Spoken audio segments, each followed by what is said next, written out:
Hey everybody, welcome to this next edition of Women in Whiskey, brought to you by the Whiskey Lifestyle. I'm Rashawn Hall, aka Bar Time Stories, and this week we are talking to Texas Whiskey's whiskey scientist and head blender, Ali Ochoa. So, welcome, Ali, to the Whiskey Lifestyle.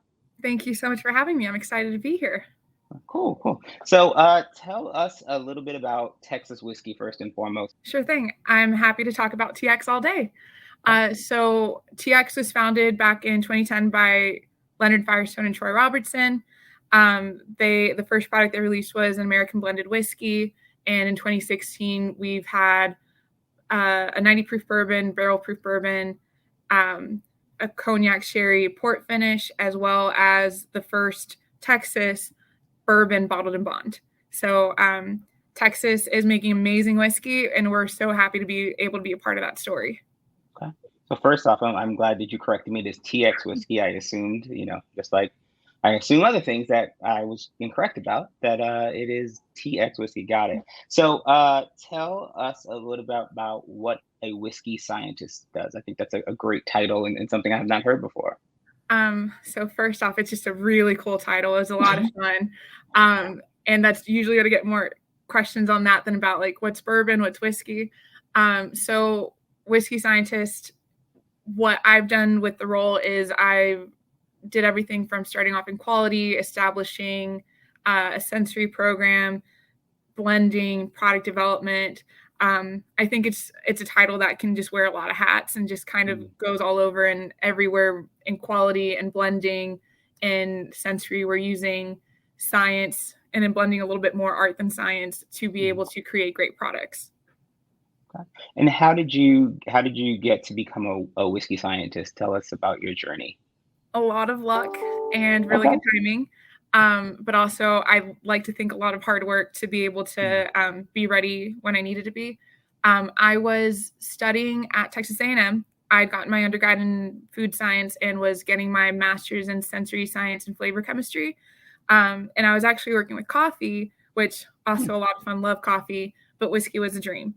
Mhm. And my entire program knew me as the whiskey girl because that was the spiel I'd always give is like, I'd love to work in coffee or in cereal or in meat, but like whiskey is the dream. And I happened to be at a coffee conference that was a lot of different departments coming together, working together. And one of the professors heard that whiskey was the dream. So he introduced me to his PhD student who was the master distiller here at TX, Rob Arnold. And my dream became a little bit more of a reality. Mhm. I worked with him for my master's project on a project to see if we could prove or see if there's data that backed up if terroir could be seen in whiskey, like from a new make. So what that project was is he grew 4 different varieties of corn in 4 different regions of Texas. He made that into a new make. He sent them to me, and then I ran flavor chemistry for volatiles, did analysis on the actual corn to see if there was a difference in proteins, fats, starches, and had a trained panel to be able to do descriptive analysis so that we could see if we could draw from the chemistry or from the roots if there was a difference in the product. Okay. And what were your findings? Did you like was there a difference? Did you discover terroir? That's the $1 million question. We did see that there was an interaction between the environment and the varieties that we were growing to see that there was potential for more flavor development. But I think it was the first step in a paper, and I started working with TX right after that. So my focus got shifted away from research into quality and production where it needed to Okay. be. We saw potential, and actually Rob and I published a paper about it. And I could not tell you what the title of it was. I think it was like assessing the effects of variety and environment in corn. But he Mhm. also wrote a book which has a nicer title, which is The Terroir of Whiskey. And he goes through his journey of exploring terroir. And part of that, one of the chapters is about the research that we did. Awesome. And you said whiskey was the dream. Why was whiskey the dream for you? I rarely remember wanting to travel when I was younger. Mm. Like that was the goal, is like find a job that lets you travel, find a job that lets you like explore other cultures. And I think there's just something in me that really wanted, like my parents are from Mexico. So it was Mm. one, I love being able to reconnect. And we grew up here, and my brothers and I grew up in Texas, but it was a way of like, we always felt a little apart from the Mexican culture. So it was a way of Mhm. like being able to reconnect. And I think one of the easiest ways and the most universal way to do that is with food and drink. So that kind of led me into wanting to not only explore our Mexican heritage, but also being able to explore other heritage, just because there's so much in the world. Why limit yourself to only knowing one way of life? Mhm. So I wanted to do that, and somehow that got mixed in with a professor telling me, or like he was telling the class that he traveled to Scotland, and Mhm. how at a very, very, very high level, grain, water, yeast, wood, all of that goes into making whiskey, but Mhm. how it was so different what you got from Scotland, Ireland, Kentucky, Tennessee, Canada, and that just kind of started thinking like there's something in the process, or there's something in the ingredients. Mhm. And it just kind of became like a little bit of a mystery, and something that like I just wanted to figure it out. Mhm. And that's what led me to food science. And when I was in food science, honestly, that only got stronger, especially with like food chemistry, like knowing what all could affect flavors. And then um, there is something about not necessarily the mystery, but like there's still the unknown about the maturation, that like that's what drew me to whiskey. Mhm. I When I started working with whiskey, I was not a whiskey drinker, and happily that changed very quickly once I started, because you needed to explore the flavors that were there. But it Mhm. was definitely the science and just kind of like, why is this happening? How is this happening? That really drew me into to whiskey. That's awesome. And have you said you really wanted to figure out, do you feel like you have figured it out? Obviously, maybe Oh, not fully. Okay. no, if anything, now it's just more of like I'm aware of what I don't know, and I Mhm. don't know a lot. And I mean, I think that's beautiful too. There's always like that chase of like learning more.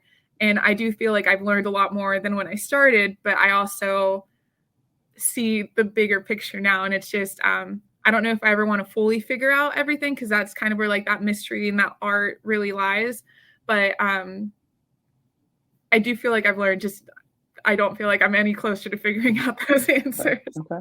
But I think that interesting thing is someone who came into this business not being a whiskey drinker and learning about whiskey both as a consumer and as a maker at the same time, provides you a unique experience for when you're talking to people who are not knowledgeable on the subject. Tell me a little bit about how you explain that, whether it's if you're at a family party and you're meeting a friend for the first time, or I don't know if you guys do if you host tastings, etc. Tell us a little bit about how you explain whiskey to newcomers.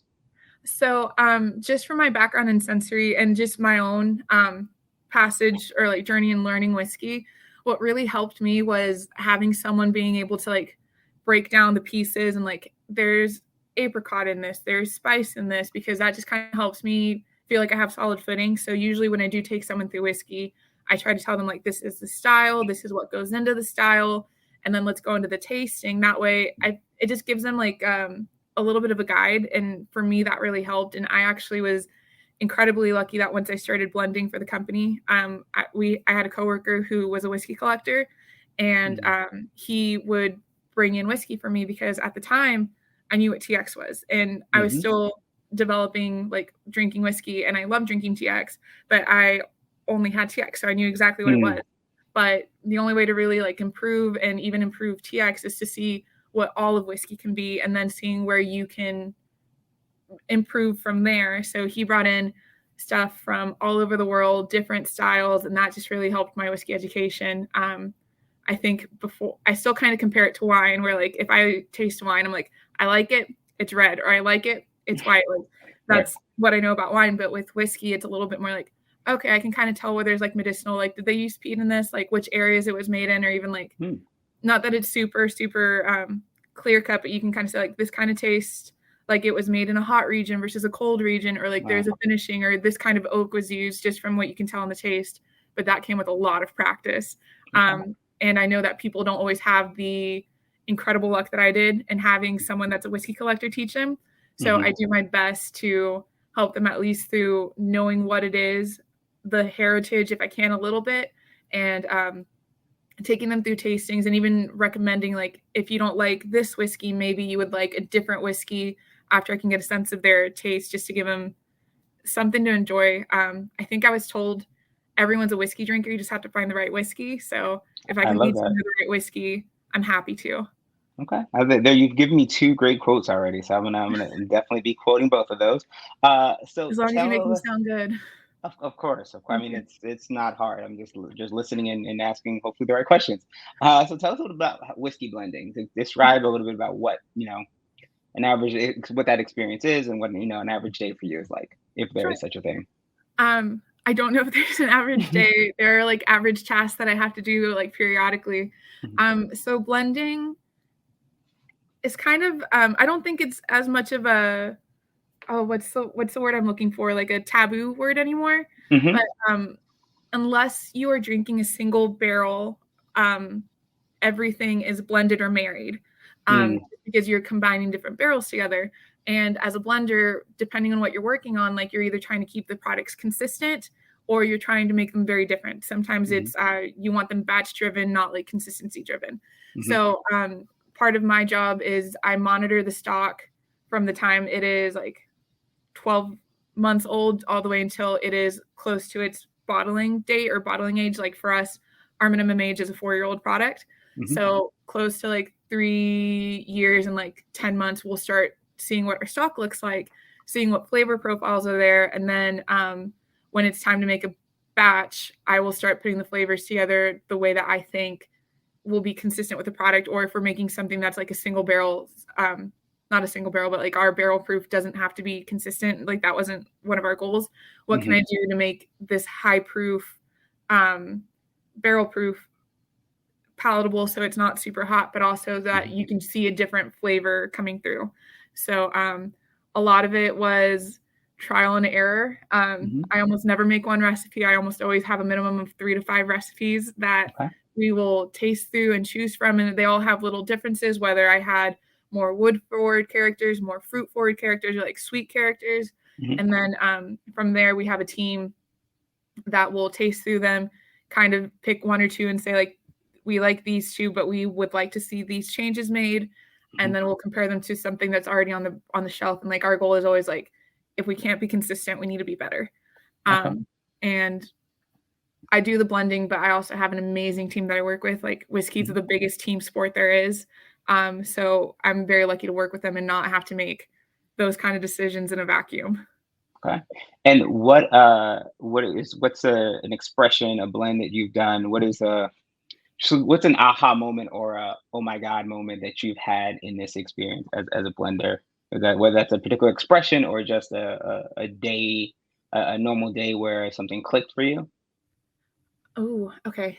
Um, I think usually our aha moments are or like expressions, it's just whenever we find a new favorite, like we like Mm. everything that we make. We that is our goal is to we want to make stuff that we like always.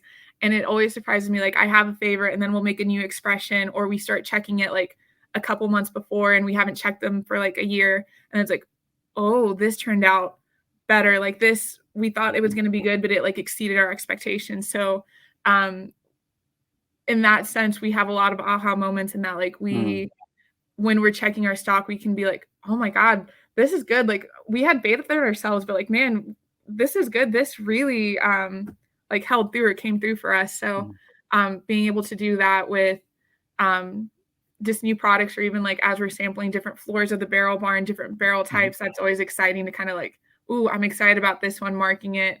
Um, I have sensory notes that we make for all of our tastings.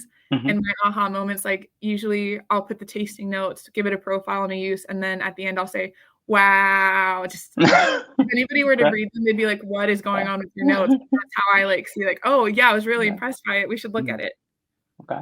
No, it makes total sense in my notes when, the few times I've done barrel picks or even if I'm doing trying out a cocktail program, several very random stars in my notebook means that there was something I like. So even if I'm flipping through, I'm like, what is that thing that I went back to? So totally get it. It's funny. I was going to initially ask that question was previously going to be, what is your favorite expression currently? But I know people always say, much like artists who say song, every song they make or every painting they do is like a child of theirs, so they can't pick a favorite. But since you mentioned you guys have current favorites, like what is your do you have a current favorite expression or I that 100% TX have has a released? favorite child. Okay, I okay, can let's pick go one. for it. Well, please tell us all about he or she or they. So right now it's actually our cognac finish. We just released it this year. It's just something that pairs so beautifully with the flavors of the bourbon. We used it is a straight bourbon. It was, I think, under 3 years old, but we paired it with the cognac and we left it in there for a little under 2 years. So it was something that the delicate flavors of the cognac plus the bourbon that hadn't taken on too much oak. It's wonderful. It gets hot in Texas and it's already starting to get hot. So it might also be my favorite because I change them depending on the season of what I want to drink. And that cognac on ice is going to be the summer sipper. Okay, amazing. And to that point, Texas, like I said, we talked earlier, Texas is not, and people don't necessarily think of Texas immediately when they think of whiskey. And in being Mexican American, tell us what that connection to Texas and your own heritage means for creating an expression like this. It's obviously such a very unique cultural whiskey is typically a very cultural story, as you mentioned, depending on the region it's or place it's created in. So as far as just like heritage and like using our culture and whiskey, I think I have the same thing for just general, like the more diversity you can bring in, just the more Mhm, experience, the more viewpoints you are bringing in. It opens you up to ideas that you wouldn't have thought of that it just gives you a lot of creative background. It um how am I trying to say this? You might be more exposed to more spices, exposed to different foods, different flavors, different ideas, traditions that might then influence the work that you're doing. And I mhm, think that's always a beautiful mixture when you have people from different paths of life come together and just create a beautiful product together. So the more room at the table with different walks of life at the table, the better product you can put out. And not just for like our product alone, but like for all of whiskey, for all of mhm. spirits. And to that end, the series is called Women in Whiskey. We started it during Women's History Month this year, and just there's so many more amazing stories to tell like yours that we wanted to continue with. What does that phrase mean to you? Oh, women in whiskey. Yes. Um, I like it and I do appreciate the phrase, and I'm Okay. always so thankful when I'm able to share our story. I went into whiskey really naively. I didn't stop to think like it's a male dominated industry. I just knew like I want to work with whiskey. I'm going to work with whiskey. Hmm. And I was also really fortunate to have joined a team that we are either 50-50, if not so the women outnumber the men on our at our TX Mm. campus. And it wasn't until like a year or two that I started hearing the phrase women in whiskey. And so for me, like women have always been a part of whiskey from working here at the site, but also from the historical point of view. Like women were the ones that were in the household making whiskey, Mm. distilling it. And they're in accounting, they're in sales, they're in marketing and retail and production and quality. So I've always seen as women a part of the story, but I also know that they're starting to be represented more or be seen more in the public eye, which I think is awesome because Mhm. I went in really naively, not really thinking like, oh, it's not uh, women are playing less of a role. It was, um, I just went in, but I also know that there are other people looking in that want to get in that might not know like how to either start working with whiskey or that it was even a possibility until they see someone that can represent them, like until they see other women in there and saying like, this is how I did it, but there's many paths in. So like, Mhm. you're just kind of making a path for other people to follow. And it's awesome whenever we get to see more women. And as far as women in whiskey, it's always amazing. Like you feel like an automatic kinship with them, like kinsmanship. You just feel like an automatic Yeah. connection with Hmm. them. Like we all have the same passion. We all have the same goals and drive. And especially I think like in the larger view of things, women are still not seen as much as men in the industry. Hmm. It just gives us something where like there's more support going for one another. And I can't even take credit for this quote. I heard it not that long ago, but like when the tides rise, all ships float as well, or Hmm. something along those lines. So like the more women in whiskey we see, hopefully the more women in whiskey will become common and not as like unusual to hear about. Hmm. Absolutely. No, I love that. And uh, when you are meeting people who, if I'm sure you're at the distillery, I've had experiences where people meet you and they want to learn more about whiskey. People of all walks of life, as you mentioned. What is that advice you give someone who wants to get into this business, into this industry? Always ask questions and Hmm. always ask like how you can get in, because my biggest motto of life is always ask. The worst that can happen is you'll get told no. The Hmm. best that can happen is that you will get your dream job. Mm. Um, just seeing what part of whiskey you like, what style of whiskey you like, enjoying the product, educating yourself on the product, but then a lot of it's just seeing where you can get experience, seeing who you can get work from. Part of the reason I met the master distiller, which ended up getting me my job here, was I wanted to know, I didn't know how to start working with whiskey. And all the positions I saw were like sales or brand managers, and that wasn't something that I had a background in.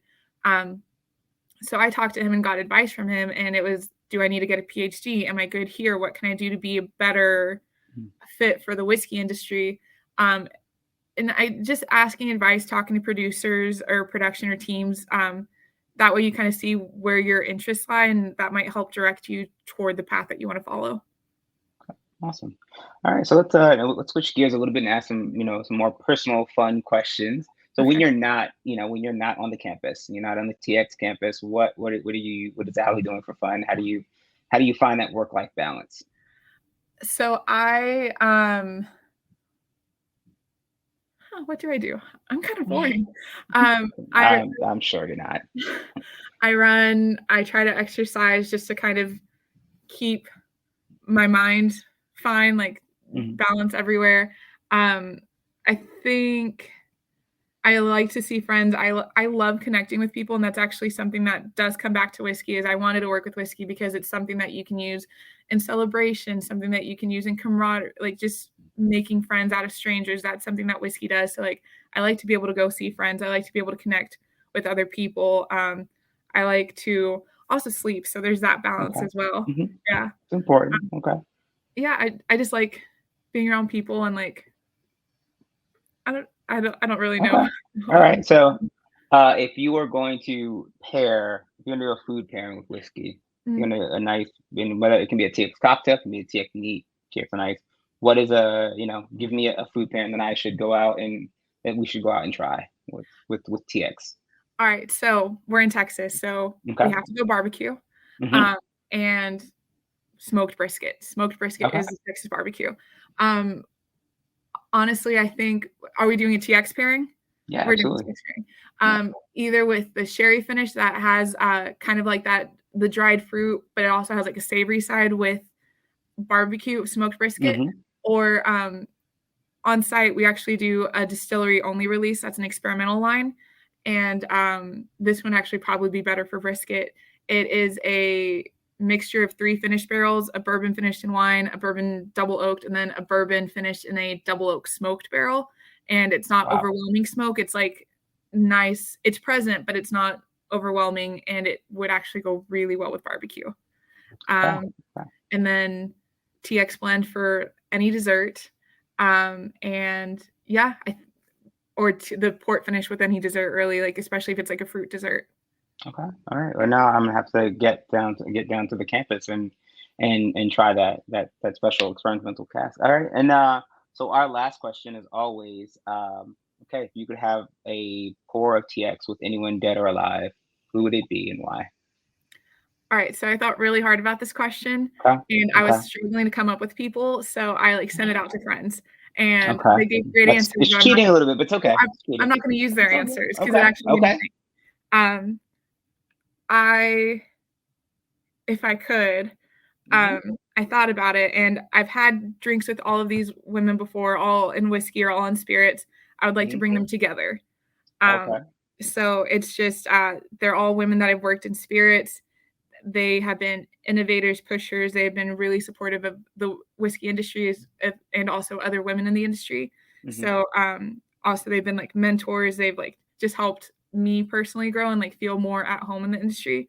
So Marsha Licorice from Iron Root Distilling, also in Texas, Hmm. and Dana Shricks from Shricks 2, also in Texas.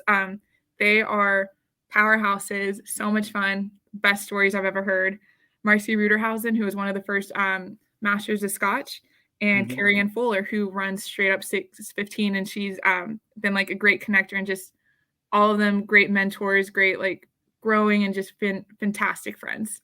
So I've had drinks with them individually. I would love to bring them together. Okay. Does that count as my answer? Okay. Yeah, I'm gonna take it. I like it. I like it. It's a great combination. If you decide to do that, please let us know. We'd love to film that and be a part of that and hear those great stories. Well, that sounds incredible. Yeah. Oh, cool. Well, Ali, thank you so much for doing this. I really appreciate it. Yeah, just I guess lastly, tell people where they can find TX Whiskey and where they can follow, etc. So you can find TX Whiskey in Texas. I know we're in 36 states. Probably the best site to go check is our website, frdistilling.com, and then go to the shop tab, and you'll see all of the products that we have, as well as, I think, a locator, so you can find them where they are in your state or as close as possible. Awesome. Ali, thank you so much, and have a great day. Thank you so much. And if y'all are ever able to visit Whiskey Ranch, please come out here. We love having visitors. Okay. We're gonna